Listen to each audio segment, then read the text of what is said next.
என்னையோட மேலான தமிழ் பெருங்குடி மக்களே, உங்கள் அனைவருக்கும் மேலரசம்பட்டு சமூகத்தின் பணிவான வணக்கங்கள். அன்பு உறவுகளே, நம்முடைய சேனலை நீங்கள் பார்ப்பது இதுவே முதல் முறையாக இருந்தால் நம்முடைய காணொளிகள் தொடர்ந்து உங்களுக்கு வர வேண்டும் என்றால் உடனே சப்ஸ்கிரைப் செய்து கொள்ளுங்கள். தொடர்ந்து நம்முடைய காணொளி பற்றின உங்களுடைய மேலான கருத்துக்களை கருத்துரை பகுதியிலே தவறாமல் பதிவு செய்யுங்கள். அன்பு உறவுகளே, வாருங்கள் இப்பொழுது காணொளிக்குள்ளே செல்லுவோம். 2021 சட்டமன்ற தேர்தல் நடந்தது, 2019 நாடாளுமன்ற தேர்தல் நடந்தது.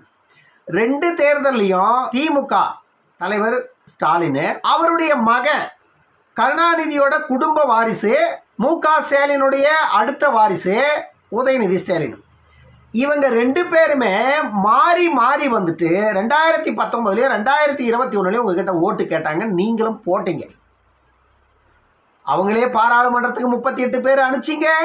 அவங்களே 2021 சட்டமன்றத்துக்கு 130க்கும் மேற்பட்டவர்களை திமுகவுடைய சட்டமன்ற உறுப்பினர்களாக தேர்ந்தெடுத்தீங்க. நான் ஏன் இப்போ இதெல்லாம் சொல்றேன்னா, அந்த நாடாளுமன்ற தேர்தலின் போதும் அந்த சட்டமன்ற தேர்தலின் போதும் இந்த திமுக கொடுத்த வாக்குறுதிகள் என்ன ஆயிற்று? இந்த திமுக சொன்னதை எதையாச்சும் உங்களுக்கு அவங்க செஞ்சிருக்காங்களா? ஆனா அதே ஸ்டாலின், அதே உதயநிதி மீண்டும் 5 ஆண்டுகளுக்கு முன்பு உங்ககிட்ட வந்து ஓட்டு கேட்குறாங்க. நீங்களும் அப்புறம் பேனு பல்ல இழிச்சுக்கிட்டு அவன் கொடுக்குற காசை வாங்கிட்டு ஓட்டு போட தயாராகிறீங்க. இப்போ 2019 வேட்பாளராக நிற்க வச்சு வெற்றியும் பெற்று 39 பேர் பாராளுமன்றத்துக்கு அனுப்பிச்சாங்க இல்லையா? அந்த 38 பேர் பாராளுமன்றத்துக்கு போனவங்க ஒவ்வொரு பாராளுமன்ற வேட்பாளரும் அந்த தொகுதிக்கு வந்து உங்ககிட்ட ஓட்டு கேட்கணும்.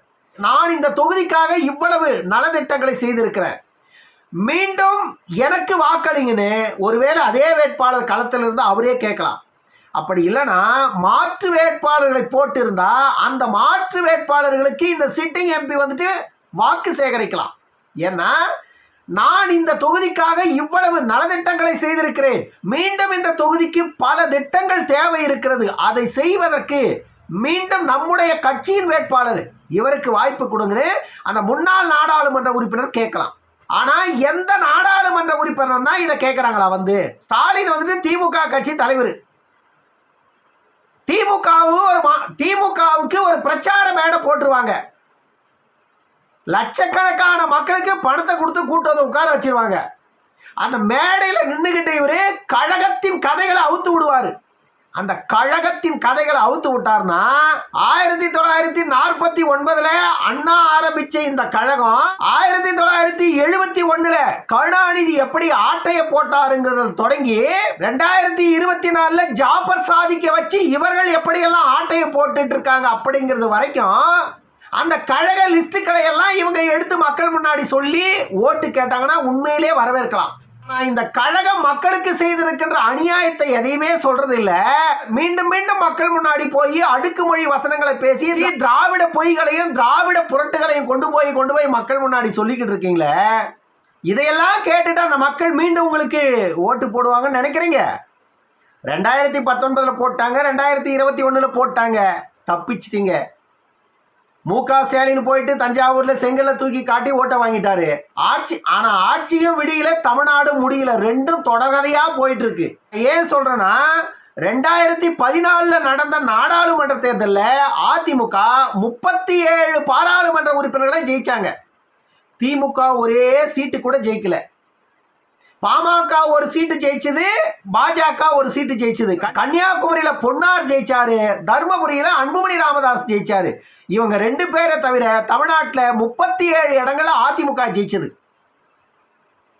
தமிழ்நாட்டுக்கு அந்த 37 எம்பி ஜெயிச்சு என்ன செய்தார்கள்? கேள்வி கேட்டா சொல்றதுக்கு பதில் இல்லை அவங்க கிட்ட. அதன் பிறகு வருவோம். 2014 இருந்து 2019 வரைக்கும் அதிமுக 37 நாடாளுமன்ற உறுப்பினர்கள் 0. 2019 திமுக 38 பாராளுமன்ற உறுப்பினர்கள், ஒரே ஒரு பாராளுமன்ற உறுப்பினர் அதிமுக ஓபிஎஸ் மக ரவீந்திரநாத். இந்த 38 பாராளுமன்ற உறுப்பினர்களும் 5 ஆண்டுகள் இவர்களை வைத்துக்கொண்டு மீண்டும் திமுக எங்களுக்கு வாக்களிங்க அப்படின்னு வந்து சொல்றாங்க. நான் என்ன கேட்கிறேன்னா, எடப்பாடியே ஸ்டாலின் திட்டுறாரு, ஸ்டாலினை எடப்பாடி திட்டுறாரு. நான் கேட்கறது என்னன்னா, எடப்பாடி வந்துட்டு நீங்க எங்களுக்கு ஓட்டு போடுங்கன்னு போய் மக்கள் கிட்ட கேக்குறீங்க. ஓட்டு போட்டா நீங்க என்ன செய்ய போறீங்க மக்களுக்கு, அதை சொல்லுங்க மக்கள் கிட்ட. ஸ்டாலினுக்கு நான் என்ன சொல்றேன்னா, நீங்க போயிட்டு மீண்டும் எங்களுக்கு வாக்களிங்கன்னு கேக்குறீங்க. இந்தியா கூட்டணிக்கு நீங்க வாக்களிச்சீங்கன்னா நான் வந்துட்டு இந்தியாவின் துணை பிரதமர் ஆயிடுமா அப்படின்னு ஒரு கனவுல நீங்க இருக்கீங்க. அந்த கனவு எப்படின்னா நனவாயிடுமா அப்படின்னு ஒரு நப்பாசம் உங்களுக்கு. இந்தியாவின் துணை பிரதமர் மு.க. ஸ்டாலின் அப்படின்னு ஒரு பேர் மட்டும் கிடைச்சா கூட போதும் அப்படின்னு தான் நினைக்கிறீங்க மு.க. ஸ்டாலின் அவர்களே. ஆனா கர்மாந்திரம் கனவுல கூட வந்துட்டு போயிட்டோம். ஆனா நினைவுல தயவு செய்து நினைச்சு கூட பாத்துறாதீங்க. ஏன்னா மொடவன் கொம்பு தேனுக்கு ஆசைப்படக்கூடாதுன்னு ஒரு பழமொழி சொல்லுவாங்க. அந்த மாதிரி தான் இந்த கதை. ஏன்னா உங்களுடைய தொண்டர்கள்லாம் சமூக வலைதளங்கள்ல ஒரு உருட்டிட்டு இருக்காங்க. இந்தியா கூட்டணி வெற்றி பெற்று மத்தியில ஆட்சிக்கு வந்துச்சுன்னா தமிழ்நாட்டின் முதலமைச்சராக இருக்கின்ற ஸ்டாலின் வந்துட்டு இந்தியாவின் துணை பிரதமர் ஆக போறார் அப்படின்னு. இதெல்லாம் கேட்டா எங்களுக்கு காதுல ரத்தம் வருது, கேட்கக்கூடாது, கடந்து போயிடலாம்னு நினைக்கிறோம். ஆனாலும் கர்மம் கடந்து போக முடியல. ஏனென்றால் இந்த பொது தளத்துக்குள்ள வந்த பிறகு மக்களுக்கு சில நன்மைகள் நடக்கணும், மக்களுக்கு ஒரு ஆபத்து வரப்போகுதுன்னா அதை முன்கூட்டியே மக்களுக்கு தெரிவிக்கணும் அப்படின்னு நினைக்கிறோம். அதனால இந்த விஷயத்தை முன்கூட்டியே சொல்லிடுறோம் மக்களுக்கு. நாட்டில் இந்த தேர்தலில் 4 முனை போட்டி உறுதியாகி இருக்கிறது. திமுக, அதிமுக, பாஜக, நாம் தமிழர், இந்த 4 அணிகள் வந்துட்டு தமிழ்நாட்டில் நிற்குது. இந்த 4 அணிகள்ல ஒரு அணியில 40 வேட்பாளர்கள், 4 அணியில 160 வேட்பாளர்கள் களத்துல நிற்கிறாங்க. இது இல்லாத சுயேட்சைகள் இருக்கு. யாருக்கு வேண்டுமென்றால் நீங்க ஓட்டு போடுங்க. தயவு செய்து இந்த திமுக, அதிமுகன்ற இந்த 2 கட்சிக்கும் ஓட்டு போட்டுறாதீங்க அன்பு மக்களே. ஏன்னா விடுதலை பெற்ற இந்தியா 67 ஆண்டுகளை முடிச்சிடுச்சு.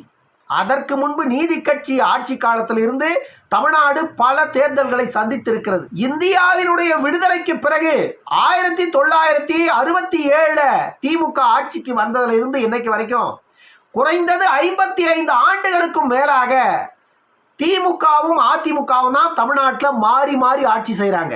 ஆனால் தமிழ்நாட்டின் கடைகோடி குடிமகனுடைய கூடு இன்னும் நிமரல. நீ பொய் பேசுற சண்முகம் அப்படின்னு யாருன்னா என்ன கேட்டீங்கன்னா என் பின்னாடி வாங்க. தமிழ்நாட்டில் எவ்வளவு கிராமங்கள் இருக்குதுன்னு பார்க்காத மக்கள் இன்னும் பெருநகருக்குள்ள கோடி மக்கள் வாழறீங்க. உங்களை நான் அழைத்து கொண்டு போய் கிராமத்தில் இருக்கின்ற பாமர மக்களின் வாழ்வியல் நிலையை நான் காட்டுறேன். இவர்களுடைய வாழ்வியல் நிலை மாறாததற்கான காரணம் என்ன அப்படின்னு அவர்களை பார்த்த உடனே உங்களுக்கு புரிஞ்சு போயிடும். நான் சொல்லவே தேவையில்லை. இதற்கு காரணமாக இருந்தது இந்த திமுக, அதிமுக. இவங்க 2 பேரை தவிர வேற யாருமே இல்லை. திமுகவில் கூட்டணி இல்லை, அதிமுகவில் கூட்டணியில் இல்லை பாமக. அதனால நீ 2 பேரையும் சேர்த்து இந்த மாதிரி பேசுற அப்படின்னு சொல்லாதீங்க. நான் இன்றைக்கும் பேசுறேன், நேற்றும் பேசுறேன், நாளைக்கும் பேசுவேன். காரணம் என்னன்னா பாமக என்பது தமிழ்நாட்டில் இருக்கின்ற ஒரே ஒரு கொள்கை கோட்பாடுகளை கடைபிடித்து மக்களுக்கான அரசியலை முன்னெடுத்து செல்லுகின்ற ஒரு மக்கள் இயக்கம். அந்த இயக்கத்துக்கு ஆதரவு தெரிவித்தால் மட்டும்தான் மக்களை சுயமரியாதையோடு வாழ வைக்க முடியும். அதனால பாமகவை தொடர்ந்து நான் ஆதரிக்கிறேன். பாமகவின் தலைவர் என்ன கேட்கிறாரு, எனக்கு 5 ஆண்டு வாய்ப்பு கொடுங்க, அதன் பிறகு என்ன கேள்வி கேளுங்கன்னு கேட்கிறாரு. ஆனா திமுகவிற்கோ அதிமுகவிற்கோ அப்படி சொல்ல முடியுமா? பல ஆண்டுகள் அதிகாரம் பண்ணிட்டீங்க, என்ன செஞ்சீங்க? மக்களின் நிலை மாறவே இல்லை. ஆனா நீங்க மட்டும் தேர்தல் வரும்பொழுதெல்லாம் நாங்கள் மாற்றி விடுவோம், நாங்கள் மாற்றி விடுவோம், நாங்கள் மாற்றி விடுவோம்னு 55 ஆண்டுகளாக சொல்றீங்க. சொன்னதை இது வரைக்கும் செய்யவே இல்லை. 5 ஆண்டுகள் எனக்கு வாய்ப்பு கொடுங்க, அதன் பிறகு என்ன நீங்க கேள்வி கேளுங்கன்னு சொல்ற அன்புமணியை கேள்வி கேட்கலாமா? 55 ஆண்டுகளாக தமிழ்நாட்டை ஆட்சி செய்து சீரழித்து விட்ட இந்த 2 கட்சியின் தலைவர்களை கேள்வி கேட்கணுமா? இது ஊடகவியலாளர்களுக்கு நான் வைக்கின்ற கேள்வி. நீங்க போயிட்டு அன்புமணி கிட்ட கேள்வி கேட்கிறதோ, சீமான் கிட்ட கேள்வி கேட்கிறதோ, மற்ற ஆட்சிக்கு வராதவர்கள்ட்ட கேள்வி கேட்கிறது உங்களிடம் இருக்கின்ற கர்வம், வன்மம். சாதாரணமா தமிழ்நாட்டில் தீரா பிரச்சனை மது கடப்பா. அன்புமணி சொன்னாரு நான் ஆட்சிக்கு வந்தா முதல் நாள் முதல் கையெழுத்துன்னு. அதே உதயநிதி ஸ்டாலின், கனிமொழி, இப்ப முதலமைச்சராக இருக்கிற ஸ்டாலினும் சொன்னாரு நாங்கள் ஆட்சிக்கு வந்தால் முதல் நாள் முதல் கையெழுத்து, பூரண மது விலக்குன்னு. இப்ப கேள்வி அன்புமணியை கேட்கிறதா மு.க. ஸ்டாலினை கேட்கிறதா? பத்திரிகையாளர் கேள்வி யாரை கேட்கிறான் அப்படின்னா அன்புமணியை கேள்வி கேட்கிறான். மு.க. ஸ்டாலின் கிட்ட போய் நின்னா மௌனியா நிக்கிறான். இதுக்கு காரணம் என்ன? அன்புமணி கொடுக்கல, மு.க. ஸ்டாலின் கொடுக்கிறார். என்னதுன்னு கேள்வி கேட்காதீங்க, என்ன கொடுப்பாங்கன்னு உங்களுக்கே தெரியும். பெற்றதற்கு அவர்கள் பணி செய்கிறார்கள், பெற்றதற்கு அன்புமணியிடம் கேள்வி கேட்கிறார்கள். இவ்வளவுதான் வித்தியாசம்.